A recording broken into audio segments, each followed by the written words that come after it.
அவனுடைய உழைப்பை மதிப்பீடு செய்ய முடியாது.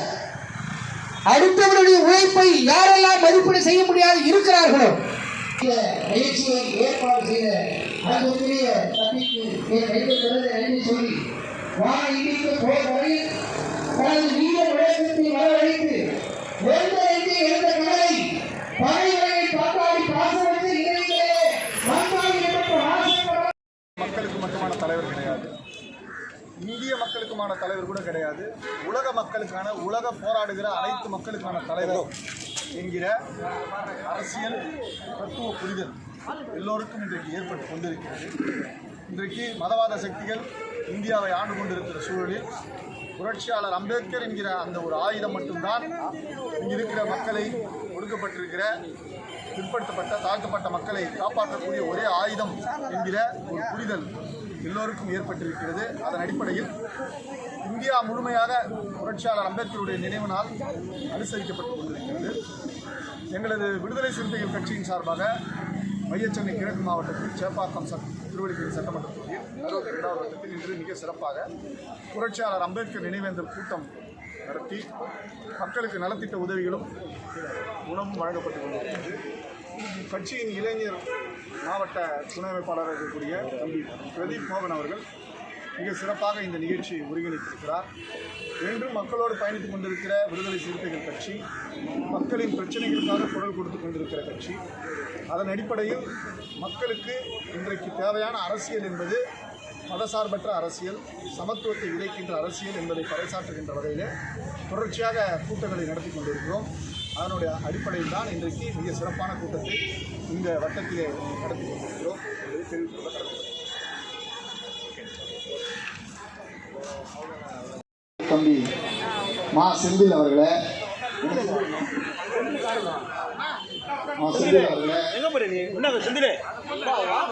வைத்திருக்கக்கூடிய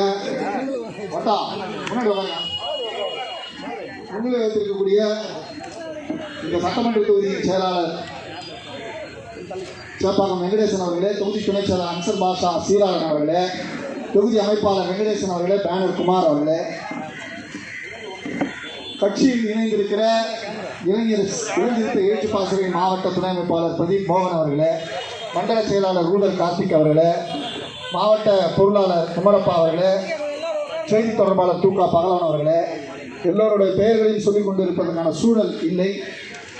அடையாமலேயே மிக விருப்பத்தோடு எந்த இடத்தில் சமூக பிரச்சனை என்றாலும் வந்து நிற்கக்கூடிய அருமை அண்ணன் மூத்த வழக்கறிஞர் அமைப்பு செயலாளர் அண்ணன் தமிழினியன் அவர்களுக்கு எனது மனமார்ந்த நன்றியை தெரிவித்துக் கொள்ள கடமைப்பட்டிருக்கிறேன்.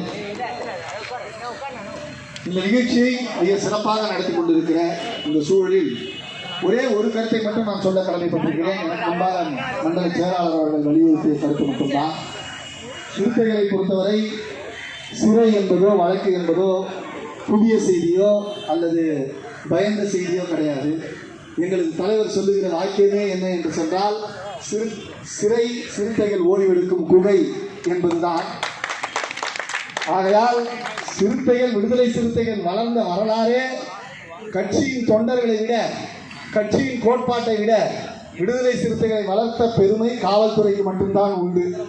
விடுதலை சிறுத்தைகளை காலம் காலமாக வளர்த்து கொண்டிருப்பவர்கள் காவல்துறை தான். அப்படி எல்லா அடக்குமுறைகளும் அத்துமீறல்களையும் மீறி தான் இங்கே கட்சி நடத்தி கொண்டிருக்கிறோம். சும்மா மற்ற கட்சிக்கார மாதிரி பேனரு போஸ்டரு, இவன் கவுன்சிலர் ஆவான், அவன் எம்எல்ஏ ஆவான்றதுக்காக இந்த கட்சியில் வரல. எப்போ ஜெயிலுக்கு போகலாம், எப்போ போராட்டம் நடத்தலான்றதுக்காக தான் இந்த கட்சிக்கே வந்துருக்கிறோம்.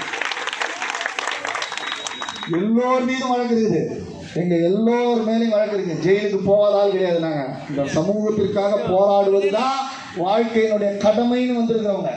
ஆகையினால அச்சுறுத்தல் என்பதை யாரிடமும் காட்டக்கூடாது. முக்கியமாக காவல்துறை செய்கிற செயல் என்னன்னு சொன்னால், எந்த ஒரு பிரச்சனையாக இருந்தாலும் சேரி பகுதிக்குள்ளே தான் உள்ள போவோம். இதே தவறுகளை இதே எல்லா சமூக மக்களும் செய்கிறாங்க, எல்லா இடத்துலையும் நடக்குது. நான் தவறு செய்பவர்களை விசாரிக்கக்கூடாதுன்னு சொல்ல மாட்டேன், வழக்கு போடக்கூடாதுன்னு சொல்ல மாட்டேன். ஆனால் நடத்துகிற விதம் பாருங்க, மனுஷனாக கூட நடத்தக்கூடாதுன்ற மனநிலையோடு வேலை செய்வோம். ஒருத்தரை கைது பண்ணோம்னா வீட்டில் இருக்கிற எல்லாரையும் கைது பண்ணி அரெஸ்ட் பண்ணி போவோம். ஏன் இதே மாதிரி போலீஸ் காரத்தில் இருக்கிறவங்க அரெஸ்ட் பண்ணுவியா? வீட்டில் இருக்கிற புருஷன் தப்பு பண்ண பொண்டாட்டிக்கு ஜெயிலில் போடுவியா? பிள்ளைய தூக்கி ஜெயிலில் போடுவியா? ஆனால் இங்கே மட்டும் செய்கிற. ஏன் செய்கிற? கேட்கறதுக்கு ஆள் இல்லை, எவனும் கேட்க மாட்டான். போய் ஸ்டேஷன் வாசலில் கெஞ்சுவான், அழுவான். அந்த பொம்பளைங்கெல்லாம் போய் அழுவான். அவர் வந்து இவர் வெளில வருவார், ஒரு பிசி வருவார், வந்துட்டு ஏய் ஏன் இங்கே அழுதுங்க பா அப்படின்னாரு. அவரே ஒரு பிசி, அவர் வந்து அப்படி பேசுவார். பெரிய ஐபிஎஸ் ஆஃபீஸர் கூட அப்படி பேச மாட்டான். அது மக்களை பார்த்த உடனே வரக்கூடிய எண்ணம், உணர்வு. இதையெல்லாம் மாற்றினது யாருன்னு சொன்னால் எழுச்சி தமிழர் விடுதலை சிறுத்தைகள்.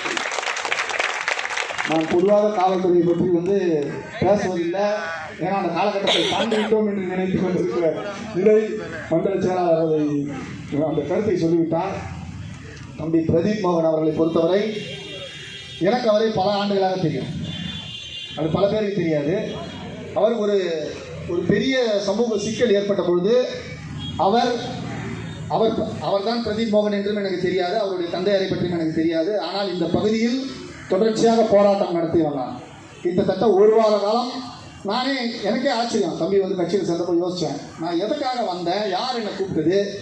ஏன்னா நான் இப்போ வந்து கட்சியிலையும் பொறுப்பில் இருந்த மாதிரி எனக்கு ஞாபகம் இல்லை. ஆனால் நான் ஏதோ ஒரு காரணத்துக்காக சேப்பாக்கத்தில் வந்து இந்த இடத்துல போராட்டம் நடத்திக்கிறேன் அப்படின்றத தகவல்களை பண்ணி அப்புறம் தம்பி வந்து சொன்னார், சார் நீங்கள் வந்து அன்றைக்கி வந்து அந்த மாதிரி போராட்டம் நடத்துனீங்க அப்படின்னு சொன்னார். அப்படிப்பட்ட போராட்ட களத்துக்கு சொந்தக்காரர்கள் விடுதலை சிறுத்தைகள். அந்த சிறுத்தையில் ஒரு இளஞ்சிறுத்தையாக மக்கள் பணியில் ஈடுபட வேண்டும் என்பதற்காக தன்னோடு பல சிறுத்தைகளை இணைத்து கொண்டு செயல்பட்டு கொண்டிருக்கிற தம்பி பிரதீப் மோகன் அவர்களை வாழ்த்த கடமைப்பட்டிருக்கிறேன். எனக்கு பின்னால் அண்ணன் தமிழினியன் அவர்கள் சிறிது நேரம் உரையாற்ற இருக்கிறார். யாருடைய பெயரையும் சொல்லவில்லை என்று நினைக்க வேண்டாம். எனக்கு முன்னால் மண்டல செயலாளரும் மாவட்ட பொருளாளர் செய்தி தொடர்பாளர் ஆகியோர் உங்கள் அனைவருடைய பெயரையும் சொல்லிவிட்டார்கள் என்ற காரணத்தால் நாம் அனைவரும் ஒரே மாவட்டமாக, ஒரே இயக்கமாக, ஒரே ரத்தமாக, ஒரே உறவாக செயல்பட்டு கொண்டிருக்கிற காரணத்தால் உங்களோடு என்றும் பயணித்துக் கொண்டிருப்பேன்.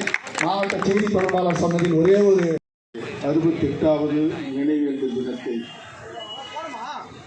தலைமையேற்று நடத்தி கொண்டிருக்கும் அருமை தோழர் செந்தில் அவர்களை, இந்த தொகுதியுடைய செயலாளர் அன்பு தம்பி சேப்பாக்கம் வெங்கடேசன் அவர்களை, இந்த நிகழ்வை சிறப்பாக ஏற்பாடு செய்து நடத்தி கொண்டிருக்கின்ற என்னுடைய அருமை தம்பி பிரதீப் மோகன் அவர்களை, மாவட்ட செயலாளர் வழக்கறிஞர் சாரநாத் அவர்களே, பொருளாளர் மயிலை குமரப்பா அவர்களே, செய்தி தொடர்பாளர் தூக்கா பகலவன் அவர்களே, இவற்றை அனைவரும் இணைத்து செயல்பட்டு கொண்டிருக்கின்ற மண்டல செயலாளர் ரூதர் கார்த்திக் அவர்களே, இங்கே இருக்கின்ற தோழர்களான பச்சை இது எல்லாருமே எனக்கு தெரிந்தவர்கள். அந்த பெயர் சொன்னால் இது நீண்டுவிடும் என்ற காரணத்தினால் இந்த நிகழ்வில் பங்கேற்கின்ற அனைத்து தோழர்களுக்கும் என்னுடைய பணிவார்ந்த வணக்கத்தினை தெரிவித்துக் கொண்டு, இது மதிய வேலை, இது அதுவும் உணவுக்கான நேரம், இந்த நேரத்தை நான் அதிகம் எடுத்துக்கொள்ளாமல் ஒரு சில கருத்துக்களை மட்டும் சொல்லி அமரலாம் என்று கருதுகிறேன். புரட்சியாளர் அம்பேத்கருக்கு நாம் எதற்காக இப்போ நினைவேந்தல் நடத்தினோம்? 68வது வருஷம் இந்த ஆண்டு என்பது 68ஆம் ஆண்டு. இப்போ அவருக்கு எதுக்காக நம்ம நடத்தினோம்? அவருக்கு நமக்கு என்ன உறவுனா, நீங்கள் மனிதர்களாக இருப்பதற்கு காரணமான மாமனிதன் புரட்சியாளர் அம்பேத்கர் அவர்கள் நம்ம மனிதனை நடமாட விட்டுருக்கார் தெரியுமா? அந்த விடுதலை போராட்டத்தின் தலைவர் புரட்சியாளர் அம்பேத்கருடைய நினைவு நாள் என்பது நம்ம குடும்ப நிகழ்வு. இது நம்ம நீங்கள் நான் கட்சிக்காக நான் சேர்த்துருவேன். இப்போ பிரதீப் பார்த்த இந்த நிகழ்வில் இந்த சகோதரி அவங்க துணைவியார் மகிழ்ச்சி. அதாவது இந்த நிகழ்ச்சியில் நாம தான் போன முடிவு பண்ணிங்கன்னா இந்த கூட தான் இருக்கோம். அவங்க துணைவியார்கள், சகோதரிகள், தாயார் உட்பட குடும்ப நிகழ்வாக மாற்றணுமா? இந்த தெரு நிரம்பிவிடும். மிகப்பெரிய ஒரு தெருவாக ஒரு கூட்டம் இங்கே வந்து சேருகின்ற ஒரு சூழல் ஏற்படும். அருமை தோழர்களே, புரட்சியாளர் அம்பேத்கர் அவர்கள் ஒரு நாள் இரவு எழுதி கொண்டிருந்தார். ஒரு 12 மணிக்கு மேலே இருந்தார். அப்போ ஒருத்தர் பார்க்க வந்தார். அவர் அமெரிக்காவை சேர்ந்த ஒரு பத்திரிகை நிருபர். அவர் வந்து பார்த்துட்டு, இந்த மாதிரி நான் உங்களை பார்க்க வந்திருக்கிறேன். இல்லை நீங்கள் ஏற்கனவே நேரம் கேட்டீங்க, அந்த அடிப்பில் உங்களுக்காக நான் காத்துனுக்கிறேன் வாங்கன்னு சொல்லிட்டு அவர் பேச ஆரம்பிக்கிறாங்க. அப்போ அவர் கேட்டார், இந்த நாட்டுடைய தந்தை என்று சொல்லப்படுகின்ற மகாத்மா காந்தி அவர்களை நான் சந்திக்க நேரம் கேட்டு 9 மணிக்கு என்றார். ஆனால் 9 மணிக்கு ஒரு அரை மணி நேரம் கழித்து நான் சென்ற போது காந்தி உறங்க சென்று விட்டார். என்னென்று கேட்டால் 9 மணிக்கா டைமுங்க, அதுக்கு மேலே அவர் தூங்க போயிடுவார், அதனால போயிட்டாருந்தாங்க. முகமது அலி ஜின்னாவை நான் நேரில் கேட்டிருந்தேன். அவர் ஒரு 10 மணிக்கெல்லாம் பார்க்கணும்னு சொல்லியிருந்தார். அவரை பார்க்க போனால் 10:30 ஆகிவிட்டது, அவரையும் பார்க்க முடியவில்லை. அது கேட்டது ஜின்னா அவர்கள் எப்பொழுதுமே கொடுத்த நேரத்துக்கு பிறகு வந்தால் அவர் காத்து கொண்டிருக்க மாட்டார், அவரும் தூங்கிவிட்டார். ஆனால் உங்களுக்கு கொடுத்த நேரம் 11 மணி, ஆனால் 12 மணி வரை நீங்கள் எழுதி கொண்டிருக்கீர்கள், என்ன காரணம் என்று கேட்டார். அதற்கு நான் அம்பேத்கர் அவர்கள் வேதனை சொன்னார். காந்தி அவர்கள் எந்த இந்து மதத்திற்காக போராடி கொண்டிருக்கிறார்களோ அவர்கள் எல்லாம் விழித்து விட்டார்கள், எனவே காந்தி உறங்கிவிட்டார்.